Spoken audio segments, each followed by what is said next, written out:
Está con nosotros el doctor Guillermo Loyola, también de la Fiscalía Local, porque bueno, acaba de terminar un juicio oral y público, el segundo que le tocó a él. El otro fue también muy nombrado, ¿se acuerdan? El de Micaela Bordino, bueno, con una investigación muy fina, con un acompañamiento muy importante, pudo constatar que no había sido un suicidio, sino un homicidio, y bueno, que fue partícipe en esto el marido. Algo también estuvimos siguiendo. Y el último juicio oral y público, donde también hay un condenado a 15 años de prisión. Doctor, muy buenas noches, bienvenido, gracias por estar. Buenas noches, Marcelo. Bien. Bueno, doctor, dos juicios oral y públicos como para empezar a romper el hielo, pero vamos a charlar con este de... sí, también vamos a hablar, porque me estaban haciendo seña los chicos, del homicidio que ocurrió ahora en San Antonio, también vamos a estar hablando. Pero perdón, que no lo saludé. Julio, ¿cómo te va? ¿Cómo va? ¿Qué tal? Buenas noches. Micaela. Buenas noches. ¿Qué tal, Marcelo? Buenas noches. Falta Algaba, digo, iba a decir otra cosa. ¿Sabe qué? Mi cabeza cómo va. Con todo lo que escuché esta tarde, sabe con mi cabeza cómo va, pero no vamos a decir nada ahora. Lo vamos a mantener para después. Fernando Algaba, que falta con aviso, está en un evento porque la revista Satélite está presentando esto de los ovnis. No sé si Algaba volverá a este programa o si se lo cuando llevaron. lo vean allí hablando de esto y que los ovnis estén mirando por ahí y dice, este es uno de los nuestros, llevémoslo. No lo vemos más. No, bueno, vamos a romper un poco el hielo. Doctor Guillermo Loyola, ¿qué tal? Nuevamente lo saludo, gracias por estar. Primero, dos juicios de oral y público. Vamos a ir al primero, que es el de Micaela Bordino, donde ya está condenado, pero hubo una instancia donde el abogado defensor, la familia, ha apelado ese fallo. En primera instancia, aquí la Cámara, lo penal, ha confirmado la sentencia de ese jurado. Y bueno, ¿hay otra instancia de apelación ahora? Como vos dijiste, la defensa del imputado Díaz había apelado, esa fue confirmada por el Tribunal de Segunda Instancia, por la Cámara de Rafaela fue confirmado el fallo que había dictado el Tribunal de Primera Instancia. Después hubo sí un planteo de inconstitucionalidad, que también fue rechazado por la Cámara local. Obviamente, bueno, tiene la vía de la queja ante la Corte Suprema de Justicia, que calculo no hemos tenido noticia de eso, pero bueno, eso lleva su trámite, calculo que lo han intentado también. Primero la provincia y después, de último, puede ir a la Nación. Sí, bueno, sí. Así el paso. Sí. Recordemos que el acusado recibió cadena perpetua, ¿no? Sí. Bueno, estamos abiertos a las preguntas, Micaela, vos que sabés mucho. Bueno, en relación a esto, muy fresco, estos 15 años, esta condena de 15 años para Silvio René Pereira en relación a un homicidio ocurrido en la localidad de Bella Italia, ¿no? Así es. Sí, bueno, el homicidio fue producido el 24 de enero del año pasado, el 2016. Bien, bueno, fueron varias audiencias, varios testigos por el lado del Ministerio Público de la Acusación, por el lado de la defensa. ¿Cuál fue el día o cuál fue el testimonio que por ahí a usted lo hizo dar cuenta de lo que podía ser esta condena, más allá de que usted nos decía que estaba muy seguro de lo que había pasado esa madrugada del 24 de enero? Exacto. No sé si un testimonio que a mí me dé más seguridad. Nosotros cuando evaluamos toda la evidencia, recordemos que en esa instancia, en un primer momento, hablamos de evidencia, no de prueba, después se produce en el juicio la prueba, toda la evidencia que nosotros habíamos recolectado, a nosotros obviamente analizar en su conjunto, no en forma parcial, sino en su conjunto, nos llevaba a convencernos de que el imputado Pereira había sido el autor del hecho que se le imputó en un primer momento, ya en la audiencia imputativa, y después, bueno, obviamente cuando se formaliza a través de la acusación. Bueno, algo llamativo también de este caso es que uno de los hijos de quien fue la víctima también fue condenado, ¿no? Sí.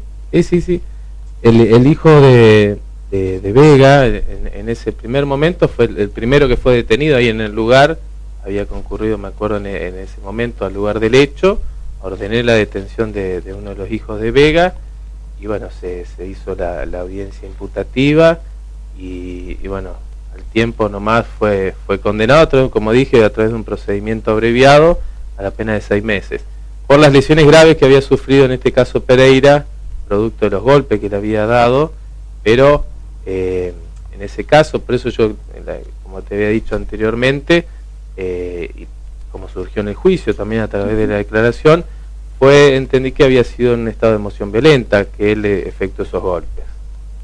Bien, doctor, desde que empezó la Fiscalía hasta ahora, ¿usted ha notado un aumento en los delitos más allá de los resonantes que puedan ser los homicidios o entraderas con personas atadas y golpeadas dentro de su vivienda, esos robos violentos? ¿Ha notado un incremento del delito? Digo, porque uno pregunta todo esto porque empieza a mirar los recursos humanos, los recursos técnicos que tienen, digo, como para trabajar donde uno percibe por lo que le cuenta a la gente todos los días, que hay un aumento bastante importante, y más de todo en lo que es robo de vivienda. Sí, bueno, sí, la realidad indica que hay mucho robo. No sé si hablar de aumento, o sea, nosotros siempre lo que vemos van por ahí cambiando, depende el tipo de delito, va a lo mejor aumentando una modalidad de delito, así con el tiempo, pero sí, como vos dijiste, el tema, cada vez este sistema va funcionando, o sea, desde la puesta en marcha se fue ampliando la cantidad de delitos, la cantidad de los medios, sobre todo más que nada los medios que necesitamos como para poder resolver esos delitos. Eso sí es una carencia a lo mejor que tenemos, la cantidad de personal, la cantidad de medios técnicos también, hace que por ahí no sea fácil obviamente investigar todos los delitos de la manera que se quiere, pero obviamente siempre ponemos todo de nosotros como para tratar de hacerlo de esa manera. Ahí hablábamos la semana pasada del doctor Botero el tema del juicio abreviado. En estos dos casos que se llegó a juicio oral, ¿cómo es el tema? ¿Se le propone al abogado defensor o al delincuente o el juicio abreviado? ¿Se intenta eso? ¿Parte desde el lado acusatorio eso? Y no sé si se puede saber acá o en general por qué no se llega a veces al juicio abreviado. A ver, el juicio abreviado es un derecho que tiene el imputado. Obviamente puede haber un ofrecimiento por parte de la Fiscalía, o bien también puede ofrecerlo la defensa o el imputado, mejor dicho, asesorado por la defensa, puede proponer un procedimiento abreviado. Eso es indistinto, lo hemos hecho de las dos maneras. Yo quiero aclarar nuevamente esto, y lo decía la semana pasada y también lo dejaba bien en claro el doctor Botero, ¿no? No es abreviado porque le dan menos pena de la que corresponde, sino es abreviado en tiempo. Es decir, en vez de una investigación larga, después un juicio oral que puede llevar meses, en este caso se puede resolver en días. Es abreviado en corto de tiempo, Y cuando hablamos de garantías y de garantismo, lo repito nuevamente, porque hay algunos que con el micrófono repiten como loro, y es el garantismo, y es el garantismo. El garantismo significa que hay garantía tanto para la víctima como el imputado, que se lleve un juicio transparente, donde sea público y hasta donde la sociedad pueda informarse de qué se trata. Eso es la garantía, ¿no? Pero acá estás bastardeado, como lo dije la semana pasada, tanto por la clase política de la derecha, del centro y la de izquierda. Eso es simplemente el garantismo. Digo, porque si no, vamos a empezar a enseñarle un poquito a la gente, porque si no, entramos a repetir todo lo mismo y me parece que nunca vamos a entender lo que es la justicia. Y aparte, otra cosa, Marce, esto de que en una audiencia cautelar se define en ese momento la pena, ¿no? También que en un juicio oral después todos los testimonios, como bien se van recabando, todos los testigos y todas las pruebas, lleva un proceso de tiempo para que una vez el juez determine la pena impuesta o la condena en este caso. Le quiero consultar, doctor, estos juicios abreviados, ¿en cuánto han favorecido, o puede ser que no, pero creo que más que nada favorecieron a la Fiscalía en tratar determinados delitos con mayor rapidez? A ver, no es que facilite, o sea, el tema acá lo importante es que lo que se hace es obtener una condena en un tiempo breve. Sabemos todo lo que demoraba el sistema anterior, también fui parte de ese sistema, los años que demoraba o que llevaba para obtener una condena. Hoy podemos tener, han obtenido condena en 3 días, en una semana, en un mes, 2 meses, un año, pero siempre en un tiempo muy reducido a comparación con el sistema anterior. Yo, para agregarte, Marcelo, lo que estabas diciendo, el tema, la garantía del imputado en un abreviado cuenta con un asesoramiento letrado, o sea, tiene a su defensor que lo asesora, y aparte hay un control de legalidad por parte del juez. No es que esto va a salir como quiere la Fiscalía, sino que hay obviamente un acuerdo entre las partes, pero siempre por último está, como siempre lo llaman ustedes, mejor esa homologación que hace el juez controla la legalidad del acuerdo que se presenta entre el fiscal y el imputado con su defensor. Yo cuando le preguntaba, digo, ¿por qué no se lleva un juicio abreviado? Supongo yo que quizás con que a veces no se ponen de acuerdo con la pena. A lo mejor la Fiscalía tiene, no quiero nombrar un caso en particular, pero a lo mejor usted pide perpetua y el acusado quiere menos pena, digamos, y usted sabe que tiene elementos para llevarlo a una perpetua. O quizás es una estrategia también para desgastar y que se caigan algunos testigos, o puede ser que se crea que es inocente también, ¿no? Pero lo podés haber visto también en el juicio ahora de Pereira. ¿Cuál es la postura de la Fiscalía y cuál es la postura de la defensa? Obviamente en esa diferencia nunca vamos a poder llegar a un acuerdo, claro. Porque hay o imputa un homicidio y una legítima defensa como contrapartida por parte de la defensa. Y ahí obviamente nunca va a haber un encuentro entre las partes como para acordar un abreviado. Uno se guía por lo que ve, por lo que sigue, pero más allá de estas audiencias públicas, de estas imputativas, de estas medidas de coerción o cautelares, como también se llama, más allá de los abreviados, los juicios orales, ¿hay audiencias donde se termina también que se hagan directamente Fiscalía y se termine dirimiendo un conflicto? A lo mejor no que sea de tantas penas, de tantos años, o que no sea tan grave, ¿no? No la Fiscalía, sí hay otras medidas, ustedes han visto en las distintas audiencias, otra salida alternativa que se llama, para no llegar siempre a una condena. La idea es obviamente tratar de resolver los conflictos, estos conflictos interpersonales que a veces no necesitan una condena, sino alguna otra salida, una conciliación, una mediación entre las partes, un acuerdo económico en algunos tipos de delitos también que puede incluir. Por eso el Ministerio Público y la Acusación, que Rafaela, creó una sección que es de salidas alternativas, y justamente se derivan a esa, luego de hacer la audiencia imputativa, se derivan a esa sección para buscar esa como dice, por parte de la Fiscalía ya incluso, porque lo puede hacer licitar también el imputado, pero la Fiscalía propone ya buscar una resolución de otro tipo al conflicto. Cuesta el tema de los testigos porque por ahí quienes seguimos los juicios orales, por ejemplo, es demasiada la tensión muchas veces de lo que se vive dentro de esa sala de audiencia, con el interrogatorio del órgano acusador, el interrogatorio por parte de la defensa. Cuesta conseguir los testigos, cuesta que asistan a estas audiencias, y si también cuesta o es difícil tratar de que cuenten lo que realmente pasó, quienes estuvieron presentes, ¿no? Que digan lo que vieron y cómo fue. El tema es lo que siempre el gran problema que tenemos, muchos delitos que pasan en la ciudad, es la falta de gente que quiera, por ahí muchas veces por miedo, por no querer meterse, entonces cuesta obtener el testimonio de las personas que han visto el hecho. Para el juicio obviamente ya uno los va preparando en el sentido de hacerle saber que se va a ir a juicio. Por ahí hay reticencia de algún testigo, bueno, obviamente nunca vamos a tener la seguridad que quiera ir a declarar o que cuente lo que verdaderamente contó en un principio, pero siempre está el tema, la preocupación de uno de que, bueno, que cuando esté ahí sentado, sabemos todo, yo le explico siempre a los testigos antes de que sean las audiencias, es una situación nueva para todos, no estamos acostumbrados ahí a declarar ante un tribunal, ante el fiscal, ante el defensor, ante el imputado presente, ante el público, los periodistas.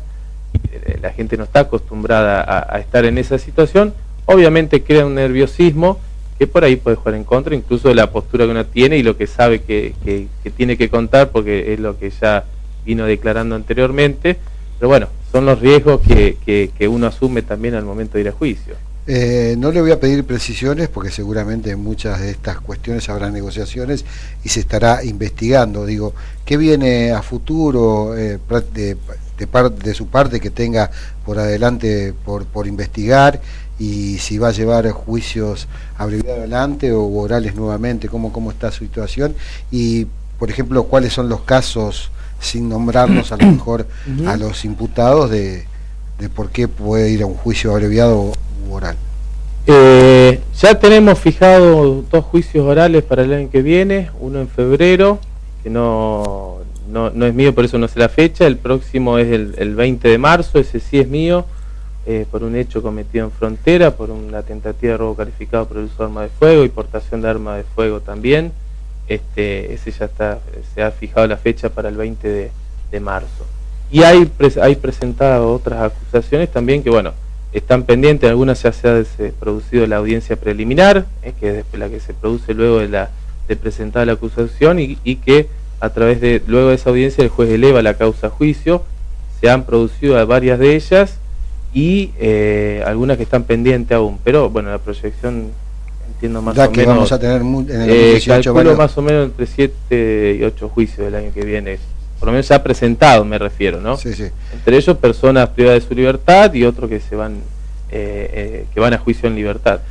La pregunta es, se producen las audiencias preliminares, o vengo trabado hoy, después de allí el juez dictamina cuándo se va a juicio oral. ¿Puede en todo ese momento, hasta que se llegue el día de la fecha, el abogado defensor rever eso y llegar a un acuerdo de un juicio abreviado? ¿Se puede o no se puede? El tema se podría, lo que pasa es que ya, bueno, también por una cuestión de política criminal, ya la Fiscalía, una vez que presentó la acusación y va la causa a juicio, normalmente ya vamos a ir a juicio en ese sentido. Bien.